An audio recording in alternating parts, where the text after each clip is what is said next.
Hello and welcome to my channel, Boo Snakes and More. Today we're going to be talking about poison dart frogs, so please like this video and subscribe to the channel. And for more videos like this, watch my other house channel, A&A Snakes and Stuff, my youngest son's channel, Henny's Toys and Games, or my oldest son's channel, Little Chris 10. Now let's dive into the video.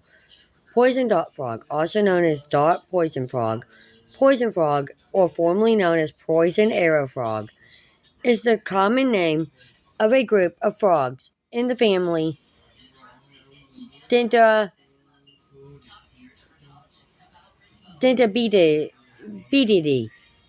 which are native to tropical Central and South America.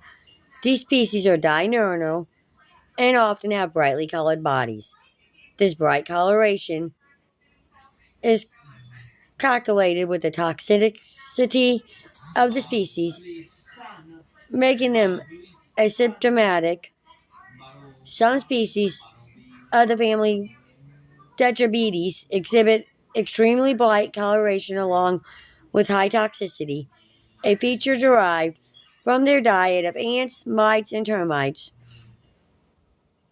Y species, which eat a much larger variety of prey, have cryptic coloration with minimal to no amount of observed toxicity. Many species of this family are threatened due to human infrastructure encroaching on their habitats.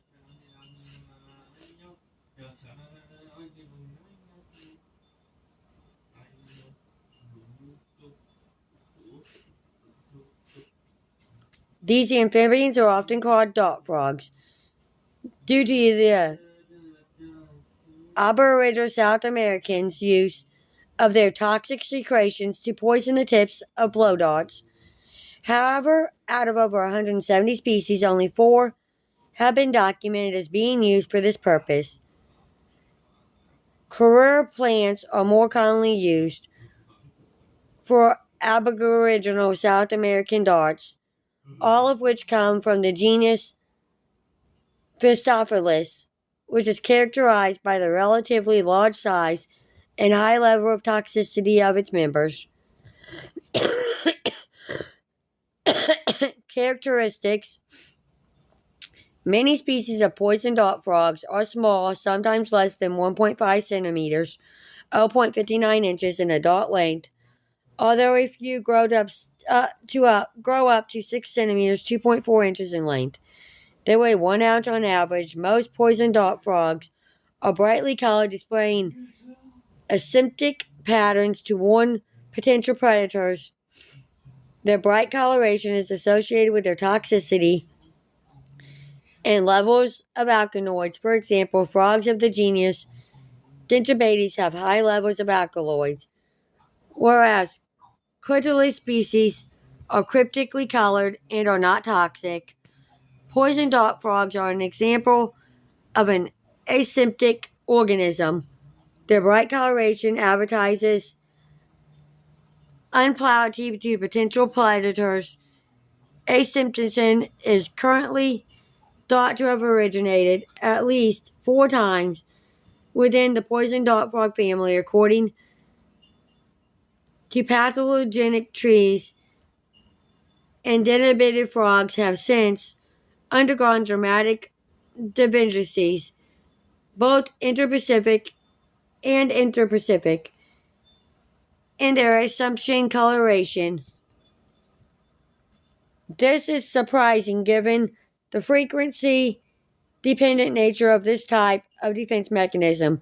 Adult frogs lay their eggs in moist places, including on leaves, in plants, among exposed roots, and elsewhere. Once the eggs hatch, the adult piggybacks the tadpoles, one at a time, to suitable water, either a pool or the water gathered in the throat of bromeliads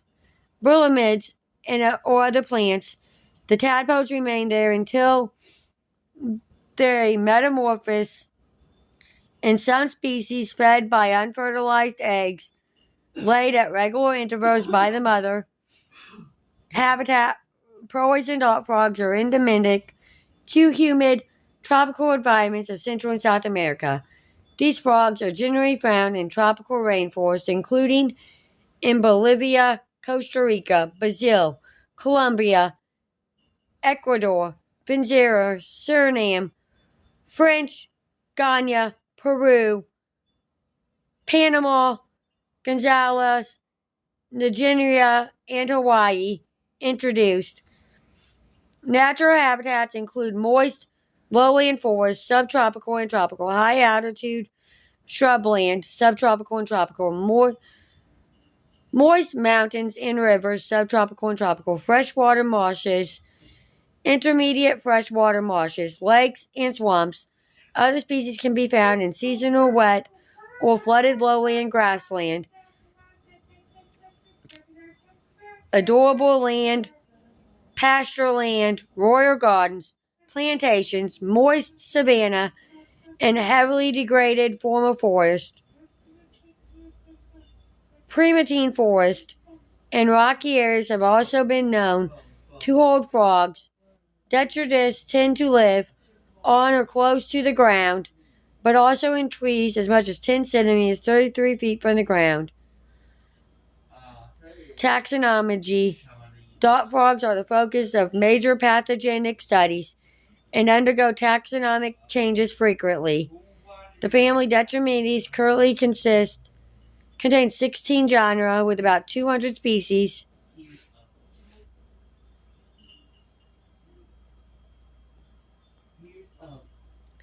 Calomorphs. Some poison dart frog species include a number of cornispicic calomorphs that emerged as recently as 6,000 years ago. Therefore, species such as Detrimides tenacious, Orthophrenipomena, and Orthophrenigonifina can include color pattern morphs that can be interbred. Colors are under phylogenetic control, while the actual patterns are probably controlled by a single locus. Differing coloration has historically misidentified single species as separate, and there is still controversy among taxidermists in classification. Variation in predation regimens may have influenced the evolution of polymorphosis in Ornithogenify, while sexual selection appears to have contributed to differentiation among the Bocas del Toro populations of Omega pomona. Toxicity in medicine. The chemical defense mechanisms of the diabetes family are the result of ingress means.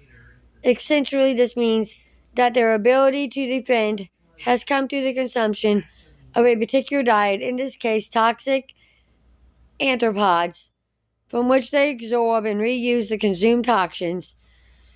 The secretion of these chemicals is released by the adrenal glands of the frog. The chemicals secreted by the derivative family of frogs are alkaloids that differ in chemical structure and toxicity. Many poison dart frogs secrete lymphatic alkaloid toxins, such as alpamatoxin 267A, botulinum, epidiotin, histotrinotoxin, and plumetoxin 251D. Through the skin, alkaloids in the skin glands of poison dart frogs serve as a chemical defense against predation, and they are therefore able to be active alongside potential predators during the day. About 28 structural classes of alkaloids are known in poison dart frogs. The most toxic of poison dart frog species is Phyllobates trembles. It is believed that dart frogs do not synthesize their poisons, but secrete the chemicals from arthropod prey items such as ants, centipedes, and mites. The diet toxicity hypothesis Because of this, captive bred animals do not possess significant levels of toxins, as they are reared on diets that do not contain the alkaloids secreted by wild populations. Nevertheless, the captive bred frogs retain the ability to accumulate alkaloids when they are once again provided an alkaloided diet, despite the toxins used by some poison dart frogs. Some predators have developed the ability to withstand them. One is the snake, Apicius impedus, which has developed immunity to the poison. Chemicals excreted from the skin of Epiphilus tricolor may have medical value. Scientists use this poison to make a painkiller. One such chemical is a painkiller 200 times as potent as morphine, called embedicament. However, the therapeutic dose is very close to the fatal dose. The derivative ABT 594, developed by ABAT Laboratories, was named as tetrabenazine and got as far as phase 2 trials in humans, but was dropped from further development due to dangerous gastrointestinal side effects. Secretions from tetrabenazine are also showing promise as muscle relaxants, heart stimulants, and appetite suppressants. The most poisonous of these frogs are golden poison frog, Pterophyllus tabates, has enough toxin on average to kill 10 to 20 men, or about 20,000 mice. Most other bacillus, while colorful and toxic enough to discourage predation, pose far less risk to humans and other large animals. Conspicuous colors of these frogs is further associated with diet speculation, body mass, aerobic captivity, and chemical defense. Conspicuousness and toxicity may be invenously related, as polymorphic poison dart frogs that are less conspicuous are more toxic than the brightest and most conspicuous species. Intermediate cost of producing toxins and bright colored pigments lead to potential trade-offs between toxicity and bright coloration, and prey with strong secondary defenses have less to gain from costly signaling. Therefore, prey populations that are more toxic are predated to manifest less bright signals, opposing the classical view that increased conspicuousness always evolves with increased toxicity. Apodermosis, skin toxicity, evolved alongside bright coloration, perhaps preceding it. Toxicity may have relied on a shift in diet to alkaloid-rich erythropods, which likely occurred at least 4 times among the Durbates. Other apostomism and aerobic captivity produced greater resource gathering, making it easier for frogs to go out and gather ants and mites required for diet pacification. Contrary to classical asymptomatic theory, which assumes that toxicity from diet arises before signaling, alternative diet specification preceded highly aerobic toxicity, and assumption evolved to allow decibels to gather resources without predation. Prey mobility could also explain the initial development of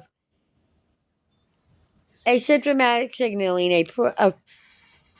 If prey have characteristics that make them more exposed to predators, such as when some decibels shifted from nocturnal to diurnal behavior, then they have more reason to develop asymptomatism. After the switch, the frogs had greater ecological opportunities, causing dietary specialization to arise. This asymptomatism is not merely a signaling system, but a way for organisms to gain greater access to resources and increase their reproductive success. Other factors: dietary consistency, long-term nidifery, and predators could fluctuate the evolution of warning coloration. If predators avoid novel morphs for a long enough period of time, another possibility of genetic drift, the so-called gradual change hypothesis, which could strengthen weak pre-existing approximation.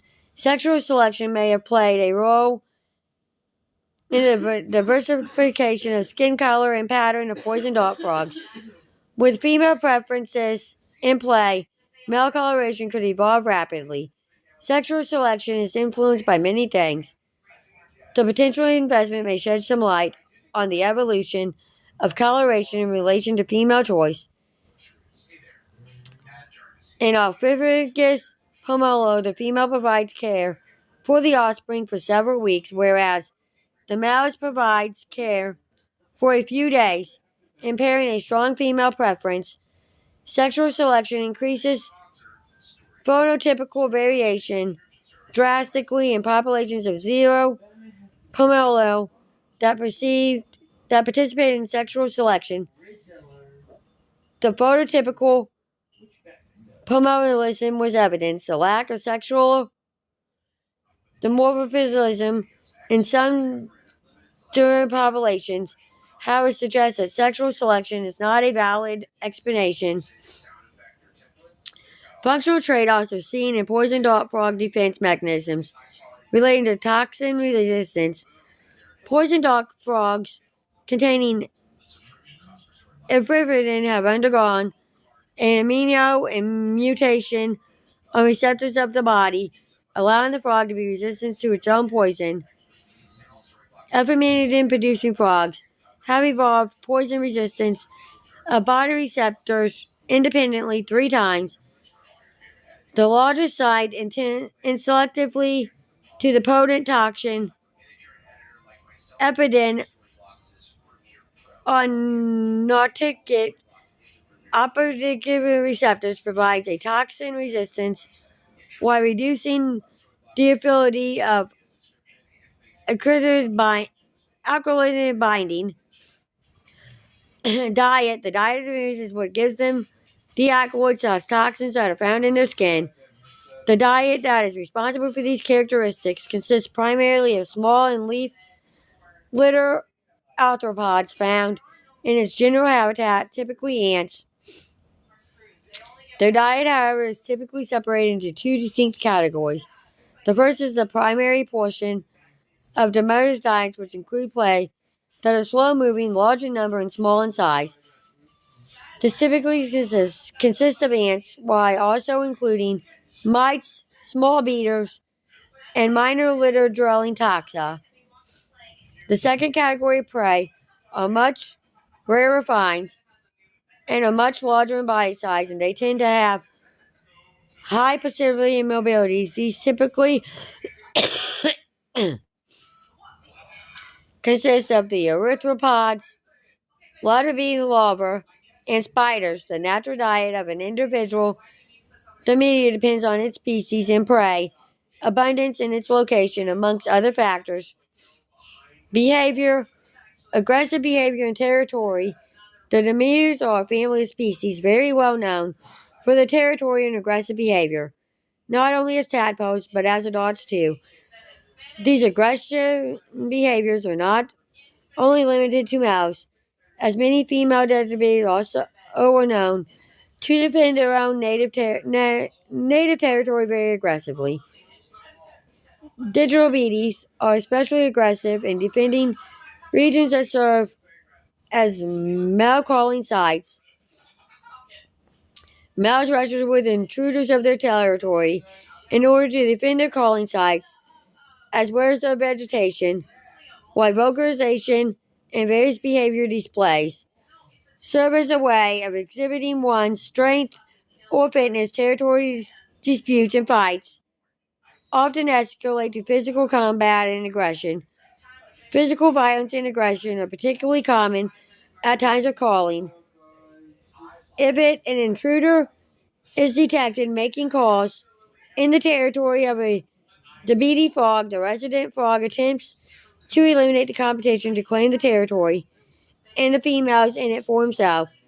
The resident frog initially makes its presence known by the means of vocalization and various behavior displays as a way to exert dominance, but if this does not scare away the intruder, then the resident frog moves towards the intruder and strikes them. These encounters immediately escalate into a full-on fight, where both strike each other and grasp each other's limbs. Similarly, the females are also often get into fights and display aggressive behaviors in disputes over territory or a mating conflict. It has also been observed that females who are going after the same male after hearing their call chase each other down and wrestle to fight for the male. After a female courts with a male, they are also very likely to exhibit aggressive behavior towards any females that approach that male. Both the males and females bout their own respective sexes, for each other in a fairly similar fashion. Reproduction. Many species of poison dart frogs are dedicated parents.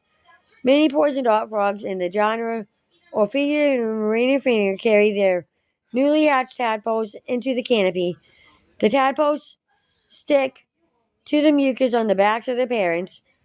Once in the upper reaches of the rainforest trees, the parents deposit the young in the pools of water that accumulate in intermediate plants such as bromeliads.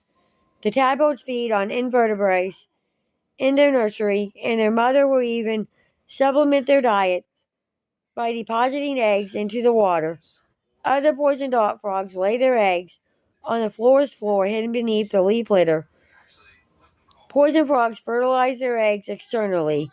The female lays a cluster of eggs, and the male fertilizes them afterward. In the same manner as most fish, poison frogs can often be observed clutching each other, similar to the manner most frogs copulate. However, these demonstrations are actively territory wrestling matches. Both males and females frequently engage in disputes over territory.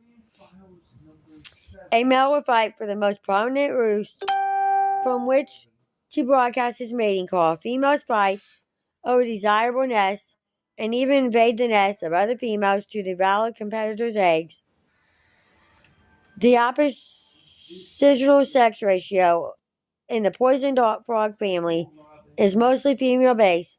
This leads to a few characteristic behaviors and traits found in organisms with an uneven sex ratio. In general, females have a choice of mate. In turn, males show brighter coloration, are territorial, and are aggressive toward other males. Females select males based on coloration, mainly dorsal coloring, perch location, and territory. Mating behavior observations of the immediate family suggest the males of the species typically make their mating call in morning between the times of 6:30 a.m. and 11:30 a.m. The males are usually on average 1 meter above the ground on limbs, trunks, and stems or logs of trees, so that their call travels further and so they can be seen by potential mates. These calls are signaled towards the stream where females are located. After the call is received, the female makes its way to the male and fertilization occurs. This observed fertilization is not accompanied through apomesis upon meeting. Courtship is generally initiated by the female. The female stalks, climbs, and jumps on the male in fluctuate courtships and are by far the more active sex. The duration of courtship in Persian dart frogs is long, and females may occasionally reject males even after an entire day of active pursuit. In the majority of cases, the males choose the oviposition site and lead the females there. In some diminutive species, such as strawberry poison dart frog, visual cues under a high light intensity are also used to identify individuals from the same population. Different species use different cues to identify individuals from their same population during mating and courtship. Post-mating behavior. Typically, many of the species in larger portion of parental investment falls on the shoulders of the female sex, whereas the male sex has a much smaller portion. However, it has been studied that in the family of Dendrobates, many of the species exhibit sex role reversal, in which the females are competing for a limited number of males, and the males are the choosers, and their potential parental involvement is much larger than the females.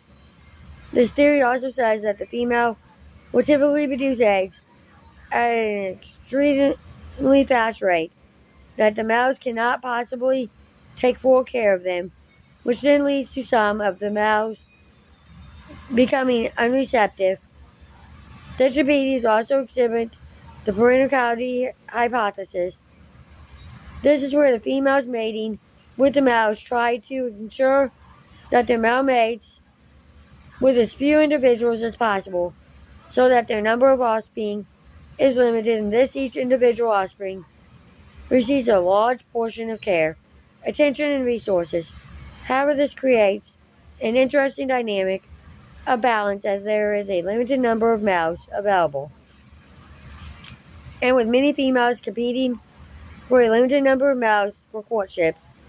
This makes it difficult to limit the number of individuals a male mates with, whereas in many species, the competition is flipped in that the competition is prominent among the males. Among the Dendrobates, it is the opposite, as the females seem to have a great deal of competition among themselves for males. Females will even take the drastic measures and resort to the destroying of other females' eggs in order to make sure that the male they mated with is receptive, and that it scares the male from mating with other females.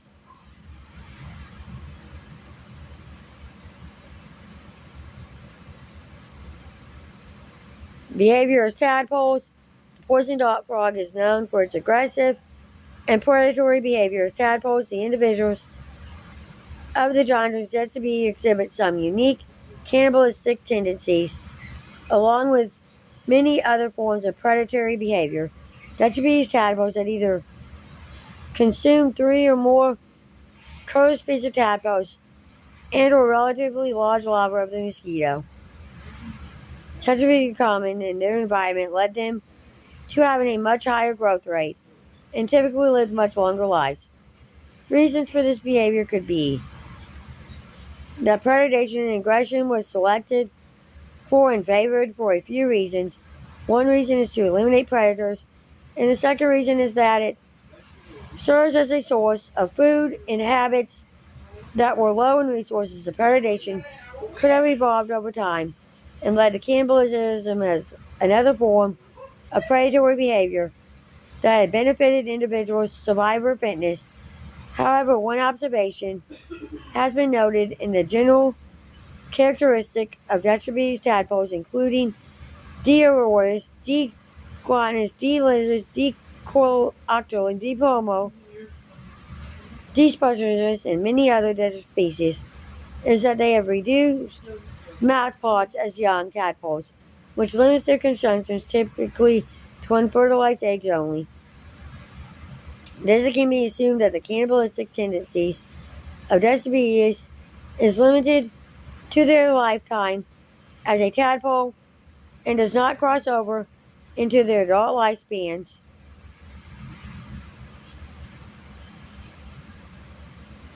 All species of poison dart frogs are neurotypical in origin. Wild-caught specimens can maintain toxicity for some time, which they obtain through a form of bromelication, so appropriate care should be taken when handling them. While scientific study on the lifespan of poison dart frogs is discrete, Retained growing frequencies indicate it can range from 1 to 3 years in the wild. However, these frogs typically live for much longer in captivity, having been reported to live as long as 25 years. These claims also seem to be questionable, since many of the larger species take a year or more to mature, and frogadier species can take more than 2 years. In captivity, most species thrive where the humidity is kept consistent at 80 to 100%, and where the temperature is around 72 degrees Fahrenheit to 80 degrees Fahrenheit during the day and no lower than 60 degrees Fahrenheit to 65 degrees Fahrenheit at night. Some species tolerate lower temperatures better than others. Many species of poison dart frogs have recently experienced habitat loss, choleric diseases, and collection for the pet trade. Some are listed as threatened or endangered as a result. Zoos have tried to counteract this disease by treating captive frogs with an antifungal agent that is used to cure athlete's feet in humans. Threats, parasites. Poison dart frogs suffer from parasites ranging from hepatitis to parasitic diseases. Poison dart frogs suffer from Quaternitis, which is a deadly disease that is caused by the fungus Bacillus dorfidis BD. This infection is also found in frogs from Corzoides and Diatomaceous. Thank you for watching this video, and peace out till the next